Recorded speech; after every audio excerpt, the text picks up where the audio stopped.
Hai hiriyoota kiyya akkam jirtu nagaa keessanii nageenyi rabbi iddoo jirtan sinaa ga'u isiniin jecha akkam jirtu nagaa keessan ayyaana kamti dabarsitanii barri haaraa akkam fakkaata simbiraan bira baay'ee gaariidha gooftaaf haa galatu galata rabbi arrammoo viidiyoo baay'ee fuula keenyaaf ta'u isinii qabadhee dhufeen jira ani ofii kiyya waan ani itti fayyadamu jecha isiniifis immoo qooduudhaaf jecha isinii qabadhee dhufe jechuudha qadaalmata kamtii fuula keenya bareechinu yookiin immoo xalaa fuula keenya irra jiru yookiin immoo bugurii fuula keenya irra jiru akkamitti akka fuula keenya irra balleessinu akkamitti fuulli keenya nuuf qullaa akkamitti fuulli keenya nuuf bareedu gabaabumatti yookiin waanuma nu biratti argamu waanuma naannoo keenyatti argamudha. Isinii qabadhee dhufeen jira jechuudha. Viidiyoo keenyaan gadhumaatti nu wajjiniin tura. Chaanaala keenya subscribe, like, share nuuf gootan baay'een itti tolan isiniin jechuun barbaada. Nu bira dhaabbadhaan isiniin jedha subscribe nu gochuudhaan muuzii fideen jira jechuudha. Muuzii bichaadha har'a akkamitti muuzii bichaatti akkamitti akka fayyadamnu viidiyoo kanaan gadhumaatti nu wajjiniin turuu dandeessu. Muuzii fideen jira. Isaan booda akkasitti addaanaan kuta jechuudha. Eegan kutee booda qola isaa bichaadha kan nuti barbaannu. Akkas goona jechuudha. Qola isaa bichaadha kan nuti barbaannu. Har'a muuzii bichaadha kan hin fidee dhufe homaatti maallee ittiin daballu waan tokkollee ittiin daballu jechuudha. Akkasitti qola isaa irraa laaxxanna jechuudha. Qola isaa bichaadha kan nuti barbaannu. Isaan booda daqiiqaa 20 fuula keenya irratti isa dhiifama isa ofitti gochuudhaan dura bishaan ho'aa qopheessina jechuudha. Bishaan ho'aa amma fideen dhufa jechuudha.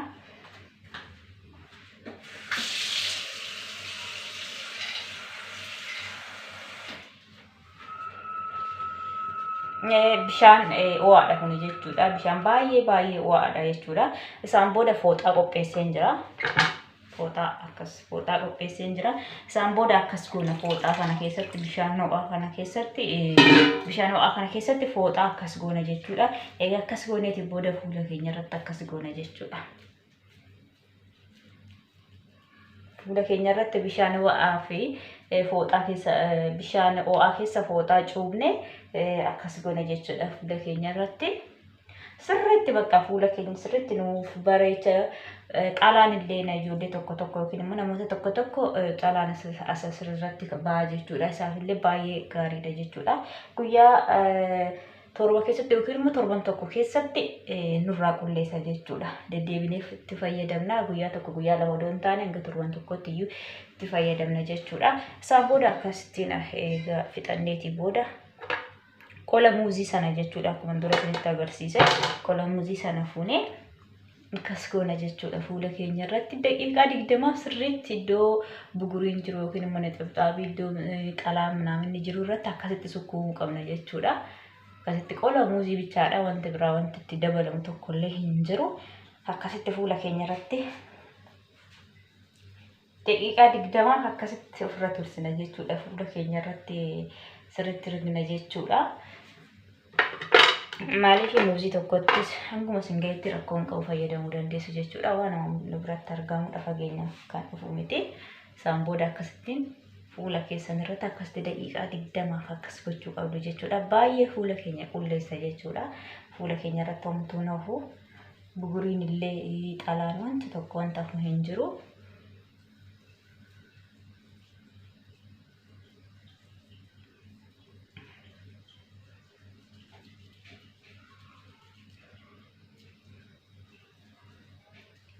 Maaliif qulqullina fuula keenyaatiif baay'ee barbaachisaadha jechuudha.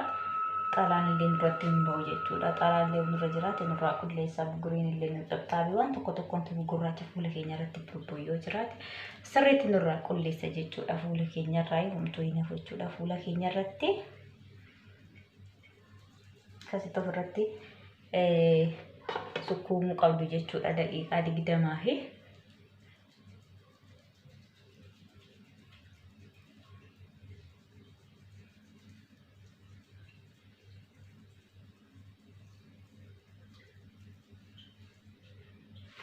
daqiiqaa 20 akkasittiin ofirratti sukkuumtanii daqiiqaa 20 ofirra tursuu qabdu jechuudha. Isaan booda immoo daqiiqaa 20 booda itti deebinaa viidiyoo keenyaan gadhumaatti nu wajjin tura. Asheerota kee kan deebi'an dhufee jechuudha.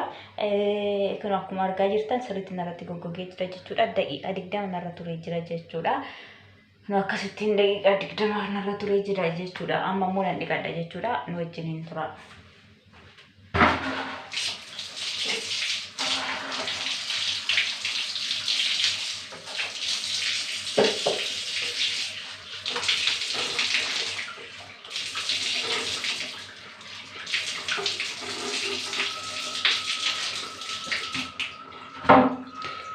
Ifaman sinin jedha. Kunoo dhiqadheen jira jechuudha. Eega dhiqanneeti booda sootumanne akkas fooxaadhaan isa ta'e sooftiidhaan isa ta'e fuula keenya ofirraa goggogsina jechuudha. Isaan booda bakka wanti barbaachisu kanuman sinin jedha. Qalaalumatti akkamittiin fuula keenya bareeffannudha sinin jedha. Kanaaf viidiyoo keenyaan gadhumaatti waan nu wajjiniin turtanii guddaa galatooma. Akkuma dura sinin jedhe yaa chaanaalii keenya subscribe nuuf godha, like share illee nuuf godha, nutti tola sinin jedha. Nu bira dhaabbadhaa yaa sinis nu bira dhaabbadhaan sinin jedha.